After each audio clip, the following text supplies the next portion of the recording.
आज का क्वेश्चन हमने कंप्यूटर ऑर्गेनाइजेशन लिए से लिया हुआ है और चैप्टर का नाम है cache and main memory. Question में दिया हुआ है small two way set associative cache memory, two way set associative cache memory दिया हुआ है और ये consisting of 4 block. Two way set associative है वो 4 ब्लॉक कंसिस्ट कर रहा है for the choosing the block to be replaced.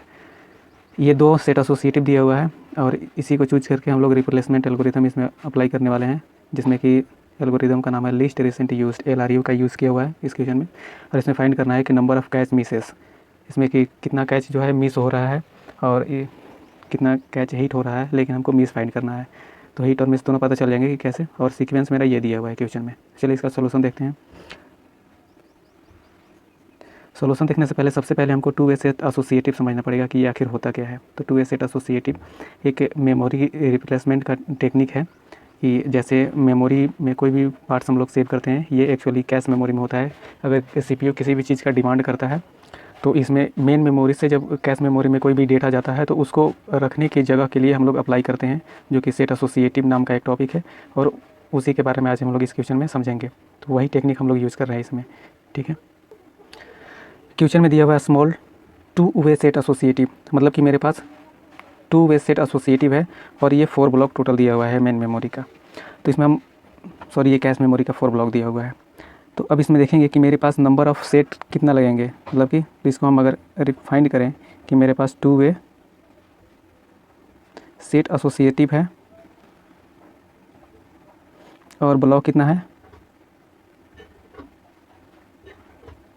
Block equal to 4 दिया हुआ है, ठीक है। तो यहाँ पे हम फाइंड करेंगे number of set equal to find करने के लिए हमको क्या करना पड़ेगा। इसमें दिया हुआ है कि इसका फार्मूला होता है सेट एसोसिएटिव का n/p वे का मतलब कि टू वे, यहाँ पे p एक न्यूमेरिकल वेरिएबल रहता है जिसमें 3, 4, 5 कुछ भी हो सकता है, और n जो दिया हुआ है, n हमारा कैच लाइन होता है। कैच लाइन का मतलब कि कैच मेमोरी में कितने ब्लॉक प्रेजेंट हैं, मतलब कि नंबर ऑफ़ ब्लॉक कितने हैं।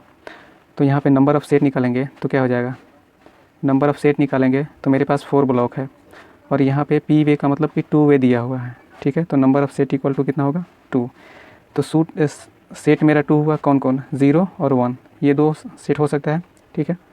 अब आगे देखते हैं इसमें क्या कर सकते हैं। हमारे पास जो रिप्लेसमेंट एल्गोरिदम है वो LRU है, least recent use. Least recent use का मतलब होता है कि सबसे दूर में यूज़ किया हुआ, मतलब कि दूर में जो नज़दीक का चीज़ है उसको यूज़ किया हुआ। जैसे अभी हम पता चल जाएगा थोड़ी देर में जब रिप्लेस करेंगे तो ये क्या कहना चाह रहा है लीस्ट रिसेंट यूज़ में, कि यहाँ पे देखिए पहले एक मेमोरी बना लेते हैं जो कि सेट एसोसिएटिव से रिलेटेड हो।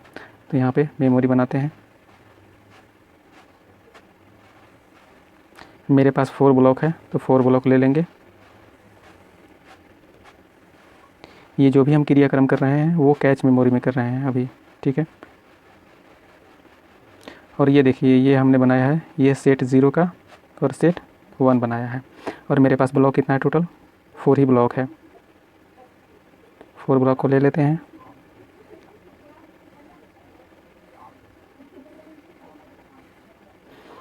और मेरे पास जो सीक्वेंस दिया हुआ है, सीक्वेंस को हम यहाँ पे लिखेंगे ताकि हमको रिप्लेसमेंट करने में ज़्यादा परेशानी ना हो। तो यहाँ पे होगा 8, 12, 0, 12 और 8। ये एक्चुअली पहले से स्टोर्ड है सीक्वेंस, लेकिन हम लोगों को यहाँ पे हमको क्या करना है, मेन मेमोरी से कैच मेमोरी में लाना है। तो वो कैसे ये रिप्लेस्ड होगा इसके बारे में ये पूछा है, ठीक है। तो चलिए देखते हैं यहाँ पे। तो अब इसको हम रिप्लेस कैसे करते हैं। तो रिप्लेस के लिए एक फार्मूला होता है सेट एसोसिएटिव में कि यहाँ पे k mod s equal to i, ये फार्मूला अभी जान रहे होंगे शायद। तो ये जो k होता है मेन मेमोरी ब्लॉक नंबर होता है, s जो होता है, s मेरा होता है नंबर ऑफ़ सेट, या फिर कह सकते हैं सेट नंबर, ठीक है। और i जो मेरा होता है set number of cache memory, ठीक है। सेट नंबर ऑफ़ कहने का मतलब कि ये सेट है, सेट अगर कोई भी रिप्लेसमेंट एल्गोरिदम अप्लाएंगे तो सेट 1 में जाएगा कि सेट 2 में जाएगा, ये i डिसाइड करेगा, i का वैल्यू। और s जो है नंबर ऑफ़ सेट है, जिसमें कि कितने नंबर ऑफ़ सेट हमारे पास हैं, और ये मेन मेमोरी का ब्लॉक नंबर दिया हुआ है, ठीक है। तो सबसे पहले मेरे पास क्या आया, सबसे पहले 8 आया। तो चलिए इसको हम सॉल्व करने की कोशिश करते हैं। तो यहाँ सॉल्व करते हैं ताकि आपको अच्छे से समझ में आ जाए। मेरे पास यहाँ पे सीक्वेंस लिख लेते हैं, सीक्वेंस इक्वल टू 8 12 0 12 और 8। सबसे पहले मेरे पास क्या आया 8, तो हम यहाँ पे लिखेंगे 8 mode S, S number of set मेरे पास कितना है 2, और आई का वैल्यू यहाँ से मोड करने के बाद, मोड का मतलब होता है कि आप यहाँ से यहाँ पे जो वैल्यू आएगा वो रिमाइंडर यहाँ पे लिखा जाता है, ठीक है। तो इसका रिमाइंडर कितना आएगा, रिमाइंडर आएगा 0। आई में हम पहले बता चुके हैं कि set number of cache memory, तो इसका मतलब ये है कि जो 8 जो हमारा जो जाएगा वो सेट 0 में जाएगा। तो यहाँ पर हम इसको ले लाए, मीन्स यहाँ पर लिख देते हैं सेट 0, और यहाँ पर क्या हुआ, यहाँ पर मिस हुआ। मिस और हिट कब होता है, जब यहाँ पे जब पहली बार कोई भी आता है तो ये मिस होता है अगर दोनों ब्लॉक फुल है, और जब कोई भी व्यक्ति आता है और दोनों में से कोई मैच कर जाता है तब हिट होता है। आगे हम लोगों को पता चलेगा कि हिट कब होता है। तो यहाँ पे 8 पहला हमने रिप्लेसमेंट कर दिया। अब बारी आई 12 की, तो देखते हैं 12 मोड 2 करेंगे। 12 मोड 2 करेंगे तो इसका भी जो रिमाइंडर आएगा वो 0 आएगा, मीन्स ये कहाँ जाएगा, सेट 0 में जाएगा। और यहाँ भी क्या हो रहा है, अगर यहाँ पर आया और ये 12 यहाँ पर आया तो ये भी क्या हो रहा है, ये मिस हो रहा है। अब मेरे पास आया 0, तो 0 मोड 2 करेंगे तो मेरे पास क्या आएगा 0, ये भी कहाँ जाएगा, सेट 0 में जाएगा। और देखते हैं कि मिस हो रहा है कि क्या हो रहा है। तो मेरे देखिए सेट 0 में ऑलरेडी पहले से 12 और 8 मौजूद हैं, और मुझे जो एल्गोरिदम इस्तेमाल करने के लिए बोला गया है लिस्ट रिसेंट यूज़, मतलब कि जो दूर का तत्काल में यूज़ हुआ है उसको हम रिप्लेस करेंगे। तो दूर में, और दूर के लिए क्या यूज़ हुआ है 8 मेरे पास यहाँ पे आया है और 12 यहाँ पे आया है, मतलब कि 12 मेरा नज़दीकी है और 8 मेरा जो है दूर का है, मीन्स इसको हम रिप्लेस करेंगे। तो 8 को 0 से रिप्लेस कर दिए, ठीक है। अब यहाँ पे क्या हो गया 0, तो यहाँ भी क्या हुआ, मिस हुआ, क्योंकि हिट अभी होगा तब पता चलेगा आपको। फिर आया क्या चीज़ 12 मोड 2 इक्वल टू, ये भी क्या जाएगा, सेट 0 में जाएगा। और यहाँ पे क्या हुआ, तो देखिए यहाँ पे 12 और ये पहले हम जो रिप्लेस किए हैं और ऑलरेडी एक और 12 आ गया। तो 12 से 12 अगर हम मैच कराएंगे इन दोनों में तो 12 पहले से ही इसमें मौजूद था, तो ये क्या हुआ, यहाँ पे हिट हो गया, ठीक है। तो ये क्या हुआ, हिट हो गया, क्योंकि 12 ऑलरेडी मौजूद है और 12 फिर से आ गया, तो ये हिट हो गया, मतलब कि इसको रिप्लेसमेंट करने की ज़रूरत नहीं पड़ी, ठीक है। अब यहाँ पे एक और आया मेरे पास 8 मोड 2 इक्वल टू 0, ये कहाँ जाएगा, सेट 0 में जाएगा। और यहाँ पे सेट 0 में जाने के बाद मेरा पहला क्या था, मेरे पास 12 है और 0 है। अब देखिए यहाँ पे ये एल्गोरिदम क्या है, लिस्ट रिसेंट यूज़, मतलब कि दूर का जो यूज हुआ है उसको हम रिप्लेस करेंगे। तो दूर में मेरा क्या यूज़ हुआ है, 0 देखिए यहाँ पे आया है और 12 मेरा यहीं पे आया हुआ है, ठीक है।